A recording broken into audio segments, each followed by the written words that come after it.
Welcome to Barlow BBQ. Today I'm doing a tri-tip two ways.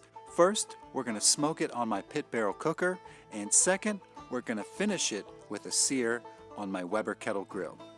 I'm hoping it's going to be the best of both worlds by using the pit barrel and the kettle, so stick around. Let's get started.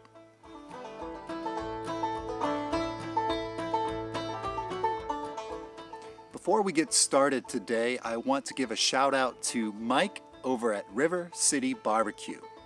Now, when I first picked up this tri-tip, I knew I was going to use it in a video, but I wasn't sure how I wanted to cook it. So I asked some fellow smoking buds of mine how I should do it. Should I do it on the Weber kettle or should I do it on the pit barrel? And Mike suggested, why don't you do both? And I thought to myself, you know what, that sounds like a great idea and it should make for a cool video. So here we are.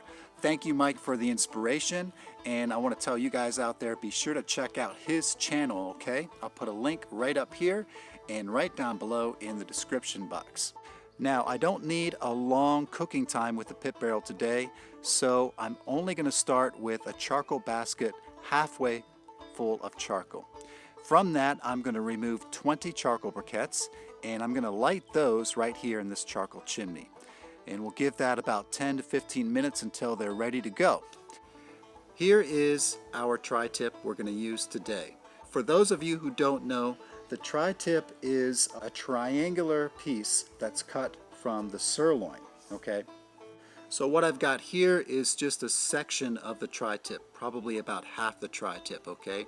Now, the only thing that I've done to prep this for the pit barrel is earlier this morning I salted it with 1 teaspoon of kosher salt.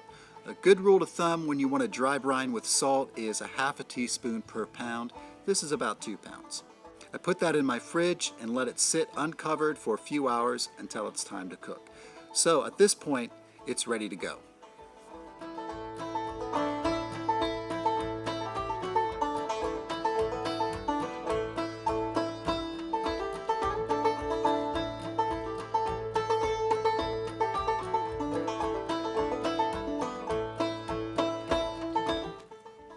I've got our tri-tip here.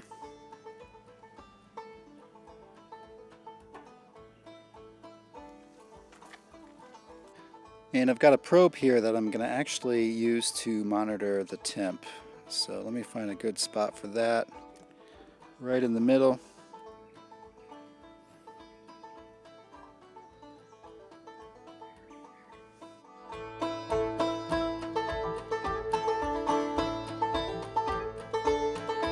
Now we just wait until that internal temp of the tri-tip hits 115 degrees. Right now it's looking at 37, so we've got a little ways to go yet. I'll check back with you when it's time to get this out of the pit barrel. See you then.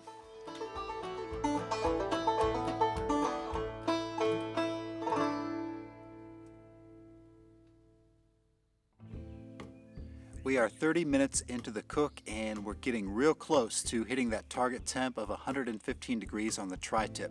Right now it's showing at 104, okay? So what I'm doing now is I've got a full charcoal chimney full of charcoal. I've lit that in preparation because now we got to get this Weber kettle ready to go.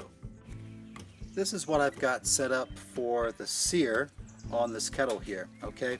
So I'm going to be using 2 pieces from Adrenaline Barbecue Company. They make this piece right here, the Slow N Sear. That's what I'm going to be putting the charcoal in for the sear. And I'm going to be using this Easy Spin grate, and that's from them as well. And as you can see, it spins around easily. So we can sear on a minute this side, switch it over to the cooler side of the grate here, flip it and sear on the other side. So the idea is you're searing with radiant heat instead of direct heat from the grill, okay? Our tri-tip has hit 115 degrees, so let's take a look.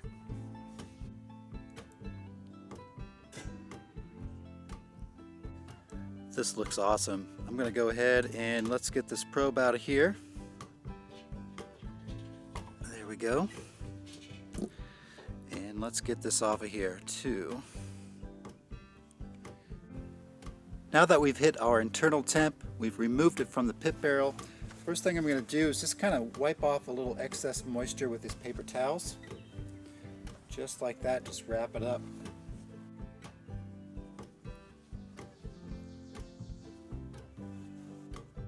Once you've removed the moisture, I've got some olive oil here. I'm just going to brush on there. Next, let's hit it with some black pepper.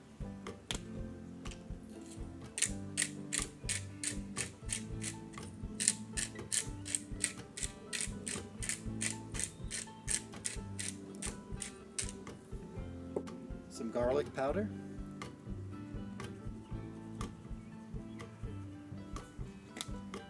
And just a little bit of sage.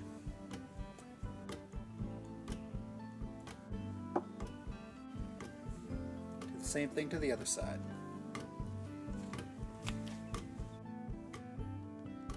Our charcoal is ready, so let's get that on the kettle.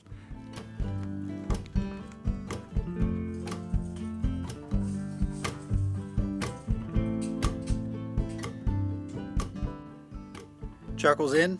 Let me get this easy spin grate on, and we'll immediately get the tri-tip right on there.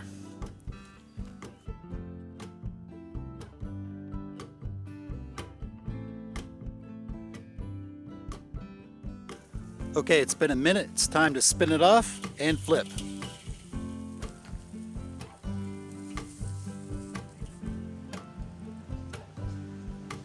And another minute on this side.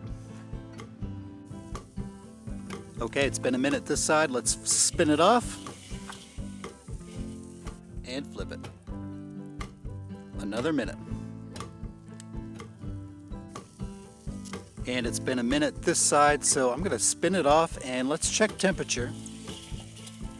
I've got my handy dandy Maverick pocket knife thermometer here. Let's check a temp out.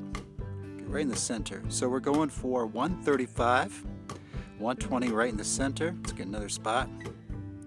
The ends probably a little bit more on their way to being done. Okay, so let's give this maybe another minute or two on each side.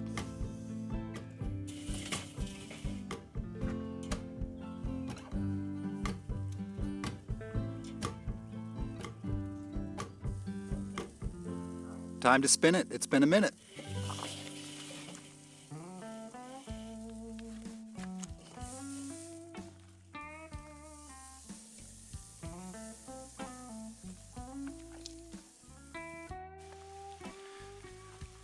It's been a minute. Let's check the temp. That's great. Going for 135, but you know, this is pretty close.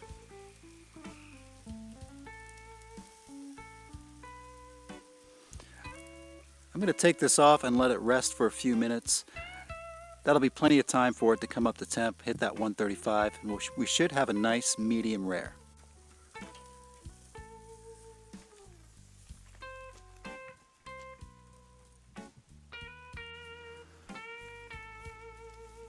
This tri-tip has rested for 30 minutes. We had it tented under some tin foil. I can't wait to slice into this.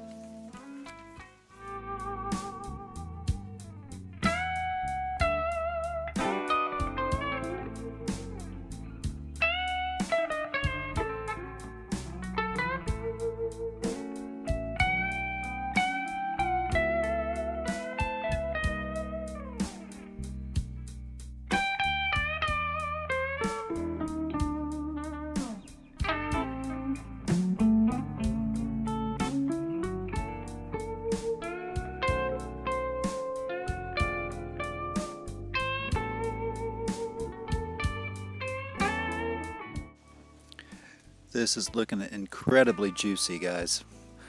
Let's try a piece.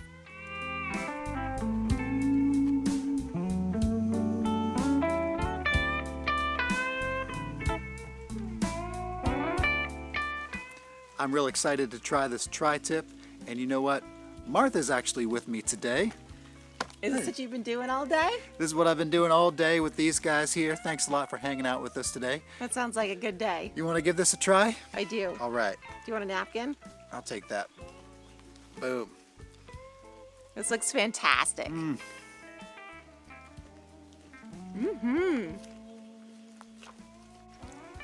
That's fantastic. You did a good job.